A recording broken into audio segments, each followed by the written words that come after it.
क्या आप अपने इकट्ठा किए गए पैसे को लमसम में इक्विटी म्यूचुअल फंड में इन्वेस्ट करना चाहते हैं और चूंकि मार्केट में इतनी तेजी है तो आप ये समझ नहीं पा रहे हैं कि इतने हाई वैल्यूएशन में आखिर किस इक्विटी म्यूचुअल फंड में इन्वेस्ट करें जिससे आपको नुकसान ना हो। तो आज इस वीडियो में मैं आपको बताऊंगा कि हमें कब और कैसे लमसम इन्वेस्टिंग करनी चाहिए, कब नहीं करनी चाहिए और इस प्रोसेस में हमें क्या क्या सावधानियां बरतनी चाहिए। लेकिन दोस्तों, अगर आपको मेरा ये चैनल पसंद आ रहा होगा तो आपसे रिक्वेस्ट है कि आप चैनल को सब्सक्राइब करें, जिससे मैं आगे भी ऐसे ही प्रोडक्टिव कंटेंट आपको लाके दे सकूं। तो लेट्स गेट स्टार्टेड। अगर आप किसी एक ऐसे म्यूचुअल फंड की तलाश में हैं जिसमें आप एक मुश्त निवेश कर दें और निवेश करने के बाद आपको वो शानदार रिटर्न्स देना शुरू कर दे, तो मैं आपको ये बताना चाहता हूँ ऐसा कोई भी इक्विटी म्यूचुअल फंड नहीं है। याद रखिएगा कि लमसम इन्वेस्टिंग बहुत ही रिस्की इन्वेस्टिंग होती है, क्योंकि अगर आपने सही समय का टाइमिंग नहीं किया तो आपकी ये इन्वेस्टिंग आपको बहुत पीछे पहुंचा सकती है। क्योंकि हो सकता है जिस समय आपने इन्वेस्टिंग किया और अगर मार्केट में वहीं से करेक्शन हो गया तो आपका जो रिटर्न्स अगले साल या 2 साल में होना था वो हो सकता है अगले 3 या 4 साल बाद हो। Challenges of lump sum investing in equity mutual fund. अब आइए समझते हैं कि लमसम इन्वेस्टिंग की क्या चैलेंजेस या चुनौतियां होती हैं। First, higher market valuations.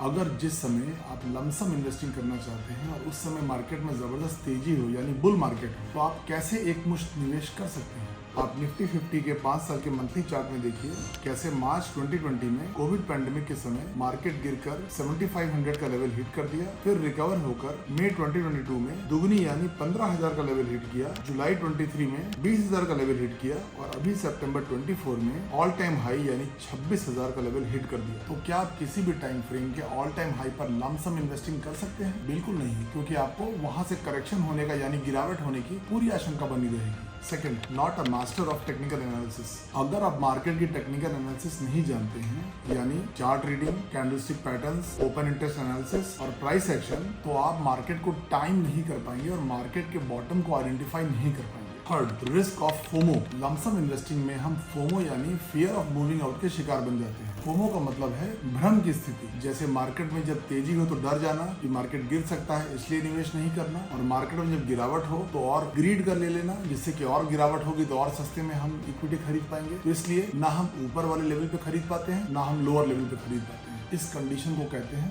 FOMO. Fourth, can not scale up for a financial goal. आप किसी भी अमाउंट से अगर लमसम इन्वेस्टिंग करेंगे तो जरूरी नहीं है कि उस अमाउंट से आपका कोई फाइनेंशियल गोल अचीव हो जाए। इसलिए जब भी लमसम इन्वेस्टिंग करिए तो या तो एक सब्सटेंशियल अमाउंट से करिए जिससे फाइनेंशियल गोल का टारगेट अचीव हो सके, और अगर आपकी निवेश राशि कम है तो आप अपने एग्जिस्टिंग पोर्टफोलियो को उस राशि से टॉप अप कर लीजिए। Lump sum investing strategy. अब मैं आपको इस वीडियो के सबसे important topic lump sum investing strategy के बारे में बताता हूँ। First step, park your funds and watch. अब जबकि आप मार्केट को टाइम नहीं कर सकते हैं, इसलिए आपको अपने फंड्स को लिक्विड फंड में डालना होगा। लिक्विड फंड एक डेट म्यूचुअल फंड होता है जो गवर्नमेंट सिक्योरिटीज में इन्वेस्ट करता है और वो एफडी की तरह ही बिल्कुल सेफ होता है। जहां पर एफडी आपको ईयरली रिटर्न्स देता है, वहीं पर लिक्विड म्यूचुअल फंड आपको on a daily basis absolute returns देता है। लिक्विड म्यूचुअल फंड का एक्सपेंस रेशियो ऑलमोस्ट नेग्लिजिबल होता है और इसका 1 हफ्ते का लॉक इन पीरियड होता है। सभी एएमसी के लिक्विड फंड्स होते हैं और इनका एयूएम साइज भी बहुत बड़ा होता है, जिससे आप अंदाज लगा सकते हैं कि कितने सारे लोग लिक्विड फंड्स में इन्वेस्टेड रहते हैं। आप डिफरेंट एएमसीज के लिक्विड फंड्स के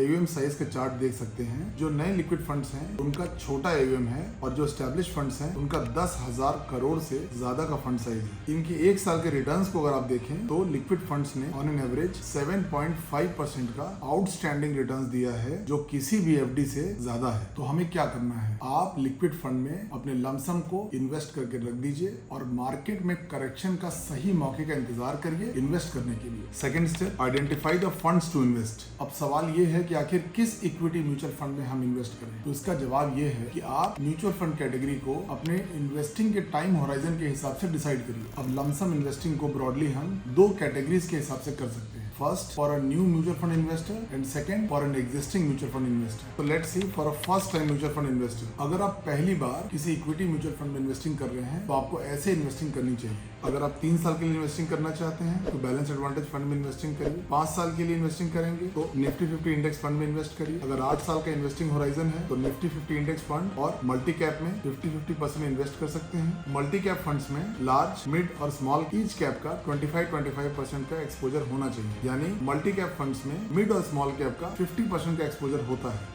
जो लॉन्ग टर्म में बहुत अच्छा रिटर्न देगा। और अगर आपका टाइम होराइजन 10 साल, 15 साल या उससे ज्यादा का है तो 40% निफ्टी 50 इंडेक्स फंड में और बाकी 30% mid and small cap funds में इन्वेस्ट कर सकते हैं। Second, for an existing mutual fund investor, अगर आप म्यूचुअल फंड के एग्जिस्टिंग इन्वेस्टर हैं तो आपको लमसम इन्वेस्टिंग अपने existing diversified equity mutual fund के पोर्टफोलियो में करनी होगी। बस कुछ खास बातों का ध्यान रखना होगा। अगर आपके इक्विटी म्यूचुअल फंड पोर्टफोलियो में 3 या 4 फंड्स हैं तो आपको लमसम इन्वेस्टिंग किसी भी म्यूचुअल फंड के कॉर्पस साइज का 10% से ज्यादा नहीं करना है। ज्यादा प्रोपोर्शन में लमसम इन्वेस्टिंग कर देने से उस पर्टिकुलर फंड की एवरेज बैलेंसिंग खराब हो जाएगी। अगर आप किसी मिड कैप फंड में लॉन्ग टर्म SIP कर रहे हैं और फंड का करंट कॉर्पस 5 लाख रुपए का है, एवरेज NAV 50 रुपए की है और करंट NAV 100 रुपए की हो गई है, तो आपको 100% का कंपाउंडिंग बेनिफिट मिल गया है। इस परफॉर्मेंस को देख के अब अगर आपको 5 लाख रुपए की लमसम इन्वेस्टिंग इसी मिड कैप फंड में करने का मन बन गया है तो आपका ये लमसम 5 लाख रुपए 100 रुपए के NAV के रेट से इन्वेस्ट होगा और आपका एवरेज NAV हो जाएगा 50 + 100 डिवाइडेड बाई 2 = 75। अब मार्केट में अगर फर्दर करेक्शन या गिरावट आएगी तो आपके पोर्टफोलियो में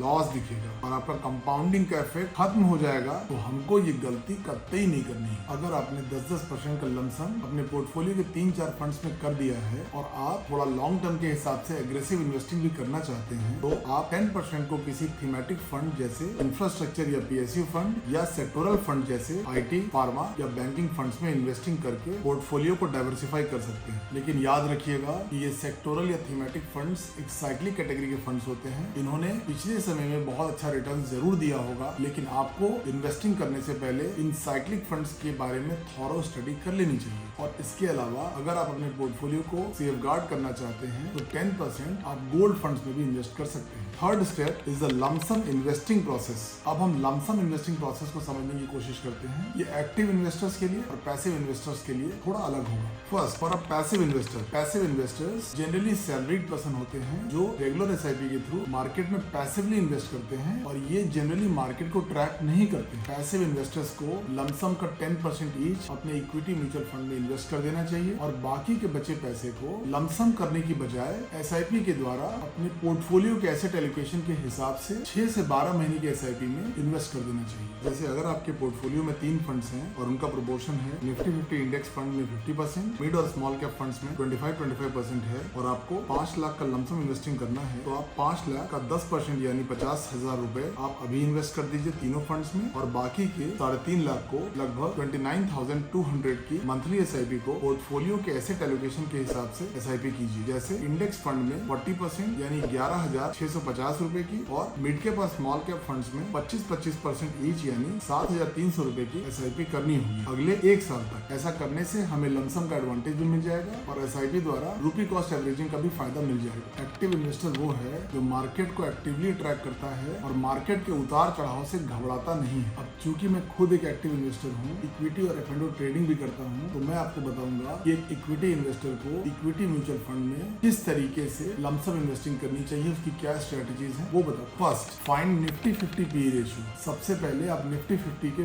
PE रेशियो को ट्रैक करिए। PE रेशियो यानी प्राइस टू इक्विटी रेशियो एक अंडरलाइंग एसेट का वैल्यूएशन बताता है, यानी निफ्टी 50 इस समय अंडर वैल्यूड है या ओवर वैल्यूड है, ये हम PE रेशियो के द्वारा पता कर सकते हैं। निफ्टी 50 के PE रेशियो को हम नेशनल स्टॉक एक्सचेंज यानी NSE की ऑफिशियल वेबसाइट से डाउनलोड कर सकते हैं। आप निफ्टी 50 PE रेशियो के पिछले 12 साल के लाइन चार्ट को देख सकते हैं। चार्ट में 2 जिगजैग लाइंस आपको दिख रही हैं। Blue line Nifty 50 PE ratio की है और रेड लाइन निफ्टी 50 के हिस्टोरिकल मूवमेंट की है। आप देखिए 2008-9 के लेमन ब्रदर्स फाइनेंशियल क्राइसिस में PE रेशियो 10.68 हो गया और ठीक 2 साल के बाद 2.5 गुना बढ़कर 25.91 हो गया। वैसे ही 2014 में 15.23 और 2015 में 24.06, 2016 में 18.67 और 2019 में 29.90। कोविड पैंडेमिक में यानी 2020 में 17.15 और 2021 में 42 का highest valuation Nifty 50 PE ratio ने हिट किया। अभी अक्टूबर 2024 में निफ्टी 50 का PE रेशियो है 23.47। तो हमें ये ट्रैक करना होगा जब भी निफ्टी 50 का PE रेशियो कम होगा उस समय इन्वेस्टिंग का सही समय है और हमें तब लमसम इन्वेस्टिंग करनी है। Second, do lump sum investing as per the market corrections. आप लमसम अमाउंट को 20% के 5 पार्ट्स में डिवाइड कर लीजिए, यानी अगर आपके पास 5 लाख का लमसम अमाउंट है तो 20% यानी 1 लाख के 5 पार्ट्स में डिवाइड कर लीजिए और निफ्टी 50 के जब भी 5% करेक्शन होगा तो आप हर करेक्शन में 1 लाख रुपए को इन्वेस्ट कर दीजिए।